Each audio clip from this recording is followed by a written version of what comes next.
Dalam beberapa minggu ke depan kita akan terus belajar kebenaran firman Tuhan, dan saya akan coba membongkar kebenaran firman Tuhan tentang kehidupan setelah kematian, kematian orang benar dan kematian orang fasik setelah meninggal dibawa kemana. Kita akan coba bongkar tentang dunia orang mati, tentang Hades. Karena banyak orang yakin dan percaya dirinya masuk surga, tapi dilihat dari kelakuan dan cara hidupnya tidak meyakinkan bahwa dia masuk surga. Orang berpikir sekali percaya Yesus langsung selamat masuk surga. Iya, kalau percaya Yesus waktu itu dan langsung meninggal. Tapi kalau kita ini percaya Tuhan dan masih diberikan umur panjang, menjalani kehidupan, artinya masih ada proses kehidupan yang harus kita kerjakan. Ada proses keselamatan yang harus kita lalui. Ada proses pembaharuan pikiran yang harus kita jalanin. Seperti kemarin, saya udah ulang berkali-kali bahwa manusia terdiri dari 3 bagian, roh, jiwa, dan tubuh. Rohmu diselamatkan waktu terima Yesus mengalami kelahiran baru. Tapi jiwamu perlu progres, perlu pembaharuan setiap hari, disempurnakan, dibentuk, menjadi sama serupa dengan Tuhan. Karena kita ini adalah orang-orang yang harusnya berjalan dalam kekudusan setiap hari, berjalan dalam kesucian. Pikiran, perkataan, dan perbuatan kita harus mencerminkan kehidupan sehari-hari. Apa yang kita hidupin, apa yang kita jalanin, apa yang kita katakan, apa yang kita lakukan, apa yang kita perbuat, harus standarnya kebenaran firman Tuhan. Standar hidup orang percaya itu tinggi sekali. Berjalan sesuai dengan ketetapan Tuhan, bukan berjalan maunya sendiri, berpikir maunya sendiri, hidup sembarangan, hidup tanpa aturan. Kita ditentukan menjadi orang-orang yang harusnya memiliki karakter bangsawan kerajaan Allah. Dan untuk seorang putri atau seorang bangsawan itu besar, dari sejak kecilnya dia sudah dididik bagaimana cara ia duduk, bagaimana ia cara makan, berbicara, berpakaian, tata keramanya, etikanya diajarin begitu rupa. Ketika dia menjadi besar, dia memiliki norma hidup dan gaya hidup yang benar-benar mencerminkan kerajaan.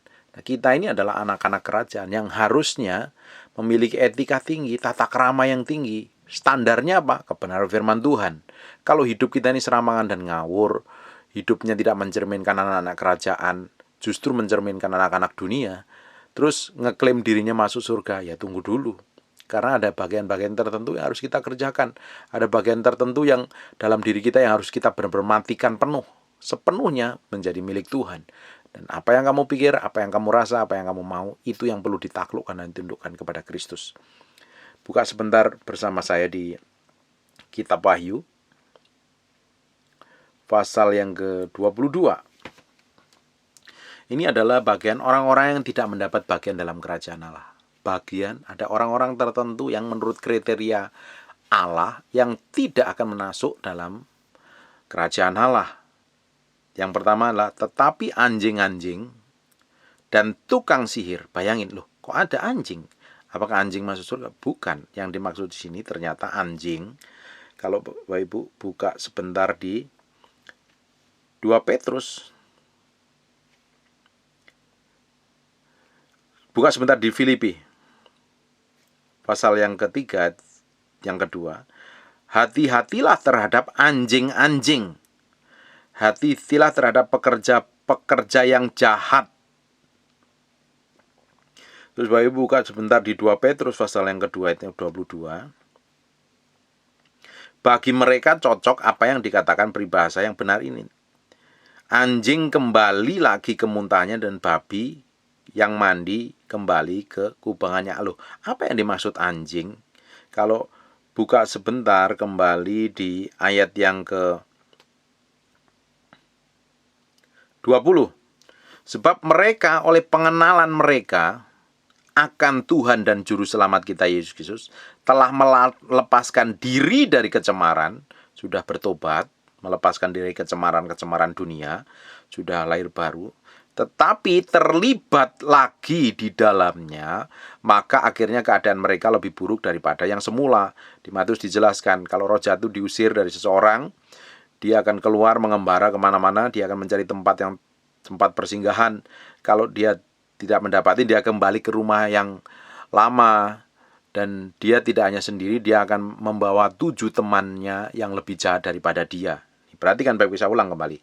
Di ayat yang ke-20, 2 Petrus pasal yang kedua ayat 20. Sebab jika mereka oleh pengenalan mereka akan Tuhan dan Juru Selamat kita, Yesus Kristus, telah melepaskan diri dari kecemaran-kecemaran dunia, sudah bertobat, sudah rajin ke gereja, sudah hidup benar, sudah benar-benar hidup dalam kekudusan kesucian, tetapi terlibat lagi di dalamnya, maka akhirnya keadaan mereka lebih buruk daripada yang semula. Orang yang sudah bertobat cinta Tuhan tapi memilih untuk melakukan dosa kembali, biasanya dia lebih jahat, biasanya lebih dia ganas, lebih sadis, lebih mengerikan sikap dan perbuatannya dari sebelum dia lakukan, sebelum dia bertobat. Ayat yang ke-21, karena itu bagi mereka adalah lebih baik jika mereka tidak pernah mengenal jalan kebenaran. Orang yang model begini, udah bertobat, balik lagi ke dosa, mendingan tidak kenal Tuhan sekalian. Daripada mengenalnya, tetapi kemudian berbalik lagi dari perintah kudus yang disampaikan kepada mereka. Bagi mereka yang dikatakan peribahasa ini benar, anjing kembali lagi ke muntahnya dan babi yang mandi kembali ke dalam kubangannya. Nah, model manusia yang sudah bertobat, terus hidup benar, tetapi jatuh lagi dalam dosa, tidak mau bertobat, Tuhan cap ini seperti anjing dan seperti babi.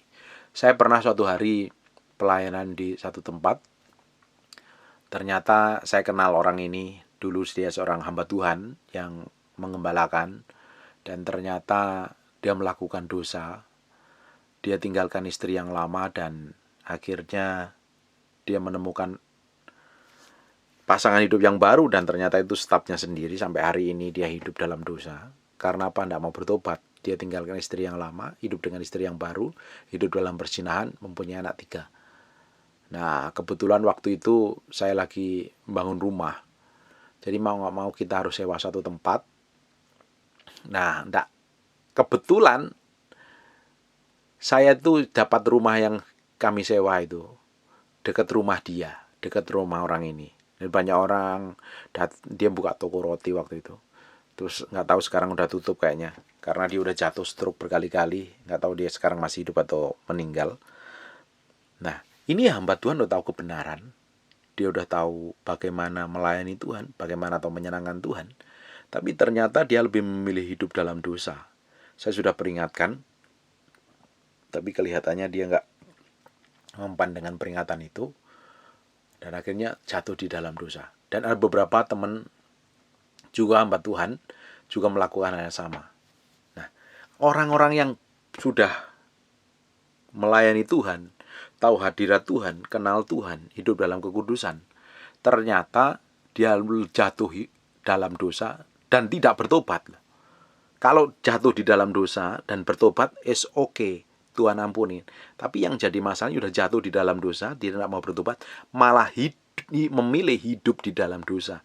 Nah, Alkitab cap seperti anjing yang kembali kepada muntahnya. Anjing-anjing ini kembali kepada muntahnya dan seperti babi. Makanya tidak heran, waktu itu dia coba ngomong kebenaran. Karena dia tahu saya, dia kenal saya, dia langsung diem. Karena dia tahu sebenarnya, dia tahu kebenaran, tapi buat apa ngomong kebenaran kalau hidupnya dalam dosa? Percuma. Makanya berapa banyak orang di antara kita ini menjadi orang Kristen ya, hidup dalam dosa tapi ngomong kebenaran. Percuma saja. Tidak ada otoritasnya, tidak ada kuasanya. Nah, kita ini kalau ingin menjadi orang yang punya power dan otoritas dalam kehidupan kita, perkataan kita, perbuatan kita, kelakuan kita ini benar-benar harus mencerminkan karakter Yesus Kristus Tuhan, hidup dalam kekudusan, hidup dalam kesucian. Baru apa yang kita sampaikan, hidup kita memiliki otoritas yang benar-benar powerful. Kalau tidak, kita itu seperti dicap di mata Tuhan. Udah hidup dalam dosa tapi coba ngomong kebenaran, itu seperti anjing. Nah, orang-orang model manusia seperti ini yang tidak mau bertobat seperti ini, Tuhan kasih nama anjing-anjing.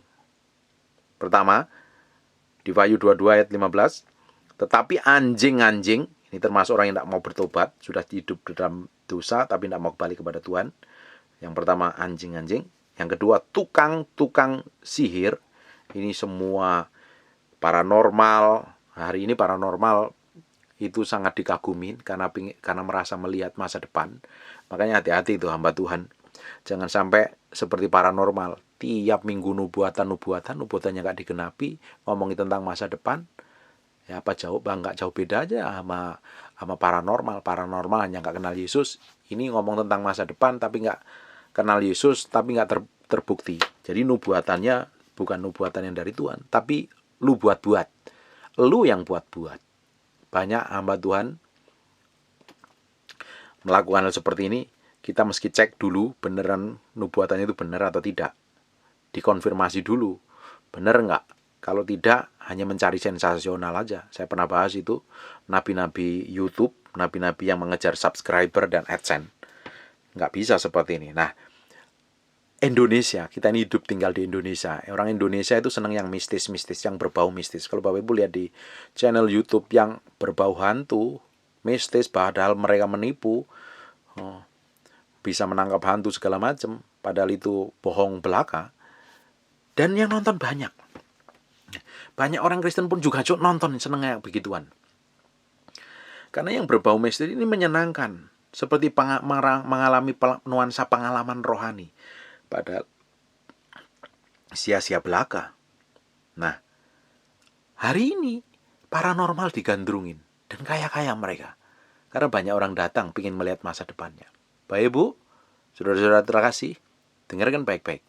Masa depanmu tidak tergantung oleh penglihatan atau ramalan paranormal. Bahkan semua ramalan paranormal itu hanya kutukan. Ya, kalau dipercaya terjadi. Tapi masa depan bangsa ini, masa depan hidup kita, hal yang ke depan terjadi itu karena rencana Tuhan. Dan rencana Tuhan itu indah adanya, baik adanya. Kalau yang berbau ketakutan, itu perbuatan dari setan. Menakut-takutin akan terjadi ini.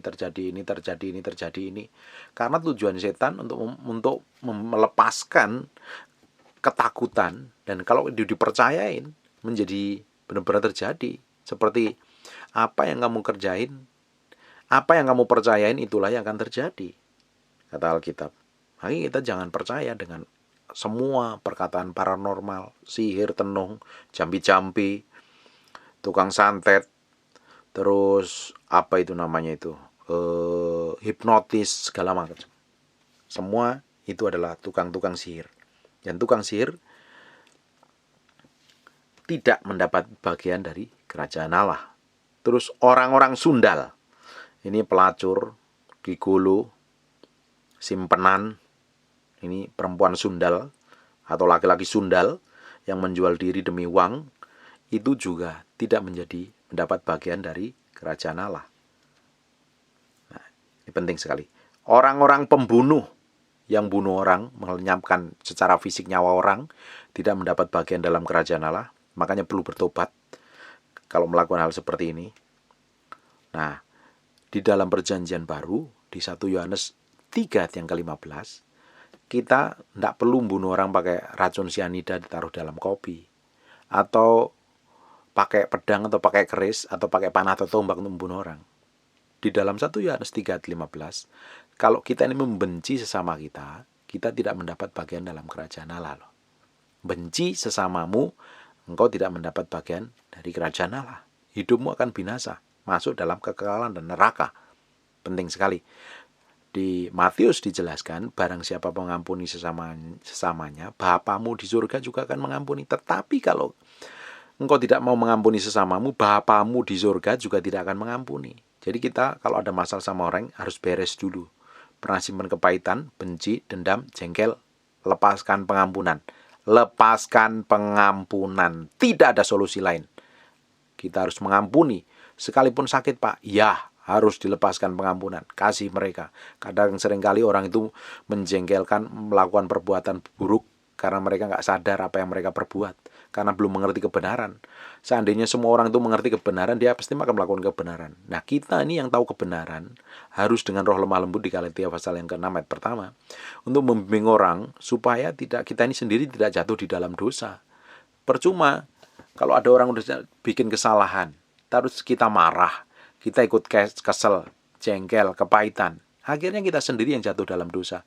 Bisa saja orang yang dalam kebodohannya melakukan kesalahan itu bertobat, tapi kita yang sudah tahu kebenaran tapi terus menyimpan jengkel dan dendam, akhirnya kita yang binasa. Karena apa? kita kesel dan tidak mau mengampuni. Bagian kita terus mengampuni. Penting sekali. Kita tidak perlu membunuh pakai pedang, pistol, senjata, segala macam. Kalau kita sudah menjadi pembunuh, kalau kita ini sudah membenci sesama kita, siapapun itu, mau anakmu, istrimu, mantumu, mertuamu, orang lain, sahabatmu atau apapun yang pernah konflik, lepaskan pengampunan. Lepaskan pengampunan. Kalau tidak melepaskan pengampunan, engkau jadi seorang pembunuh manusia dan engkau akan masuk dalam Hades, dunia orang mati. Besok kita akan bahas. Terus penyembah-penyembah berhala. Penyembah-penyembah berhala, kemarin kita udah bahas tentang menyembah diri sendiri. Kalau kita sudah nomor duakan Tuhan dalam kehidupan kita, kita udah masuk jadi penyembah berhala.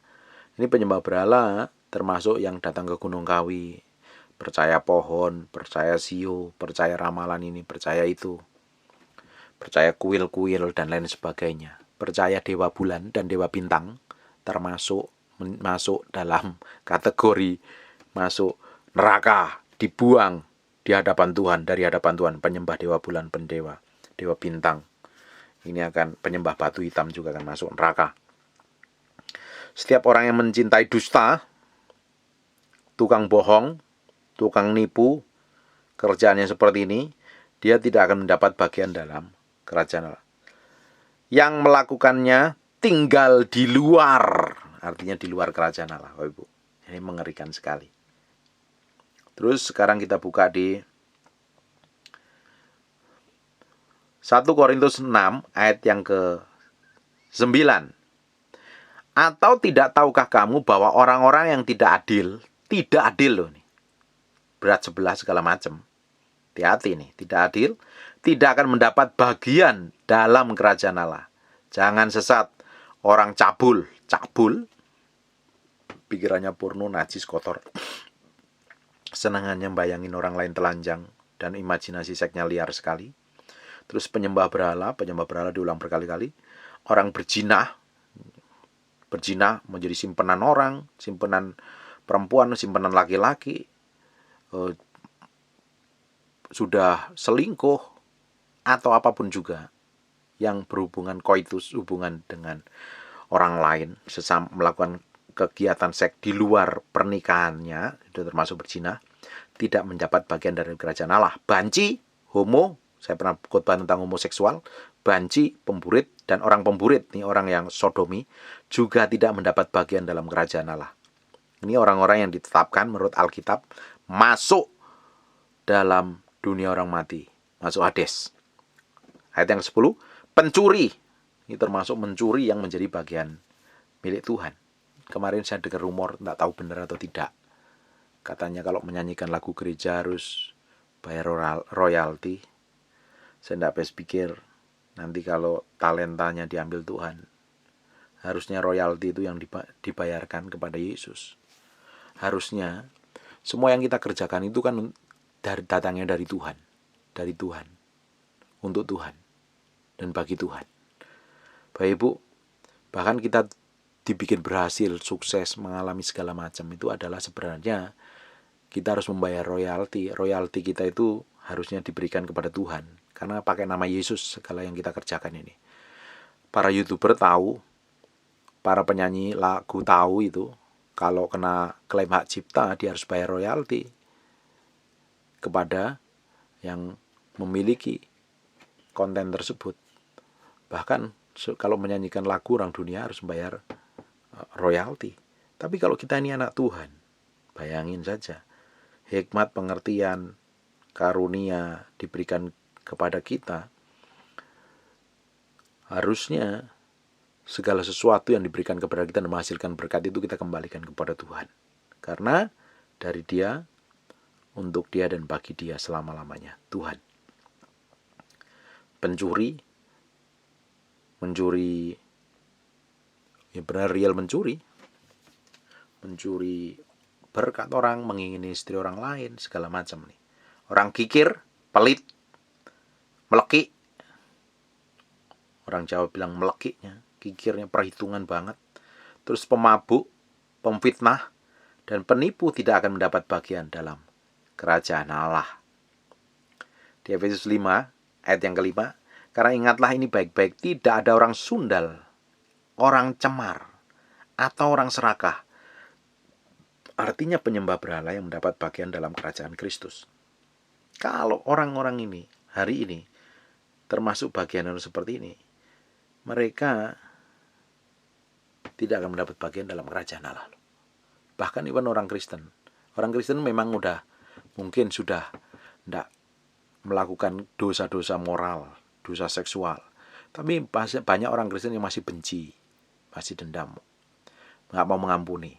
Itu termasuk orang-orang yang tidak akan masuk dalam kerajaan Allah kalau tidak bertobat.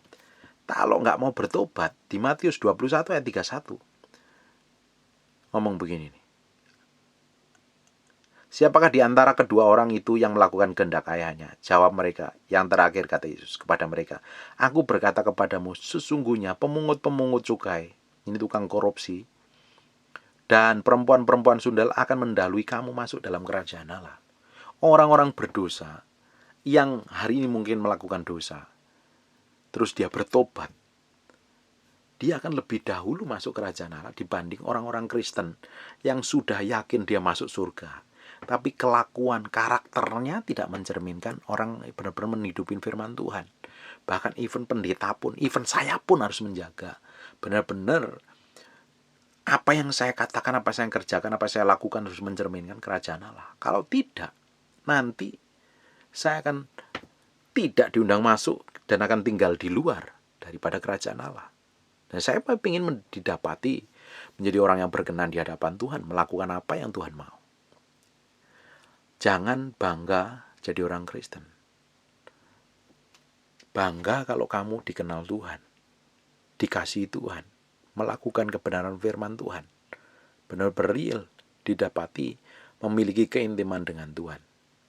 Sebenarnya dari semua inti khotbah itu hanya hidup sesuai firman Tuhan dan mengalami Tuhan, bergaul dengan Tuhan. Nah, ini bagian yang tidak bisa dipisahkan, yang harus dilakukan setelah orang menjadi orang percaya. Percuma saja menjadi orang Kristen tiap minggu ke gereja, rajin ibadah, tapi perbuatan, kelakuannya, karakternya tidak mencerminkan orang-orang yang benar hidup dalam kerajaan Allah. Suatu hari kita akan dibuang dan tinggal di luar, bahkan tidak mendapat bagian dalam kerajaan Allah. Ini karakter-karakter orang yang tidak masuk dalam kerajaan Allah. Besok kita akan bahas kembali bagaimana orang yang sudah meninggal di dalam Kristus dan orang di luar Kristus. Di Hades, dunia orang mati itu ada apa? Di Seoul itu ada apa? Seoul bukan Korea, Seoul dunia orang mati. Letaknya ada di bawah. Dan orang meninggal hari ini kalau mati mendadak, mati hari ini, ada dua pilihan, ke bawah atau ke atas. Ke atas ada di Firdaus, kalau ke bawah ada dunia orang mati. Ditampung sementara dan disiksa sementara. Mengalami pengerian-kengerian yang mengerikan sekali. Bapak Ibu,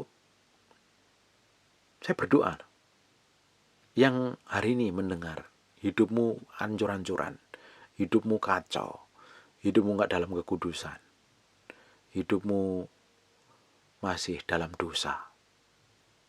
Mungkin ada orang yang jadi simpanan orang lain, dipiara orang lain, atau melacurkan diri, atau membenci orang lain, membenci mantan suamimu, membenci mantan istrimu, membenci mertuamu mungkin, benci sahabatmu atau temanmu atau bosmu. Ambil waktu, masih ada kesempatan untuk bertobat. Jangan dicap menjadi seorang pembunuh manusia dan tidak mendapat bagian dalam kerajaan Allah. Saya berdoa, semua orang yang mendengar firman yang saya sampaikan ini, semakin hari semakin mencintai Tuhan. Saya berdoa semua orang yang mendengarkan firman yang saya sampaikan ini didapati menjadi orang yang dikasihi Tuhan dan menjadi orang kesayangan Tuhan. Mereka diselamatkan semuanya. Tergantung pilihanmu hari ini. Kau pilih Tuhan atau pilih keinginanmu sendiri, pilih kemauanmu sendiri. Saya percaya Roh Kudus terus akan membawa kita dalam pusat kebenarannya, berjalan kekudusan, berjalan kesucian, dan menikmati masa depan bersama Bapa di surga. dalam kekekalan. Amin. God bless you.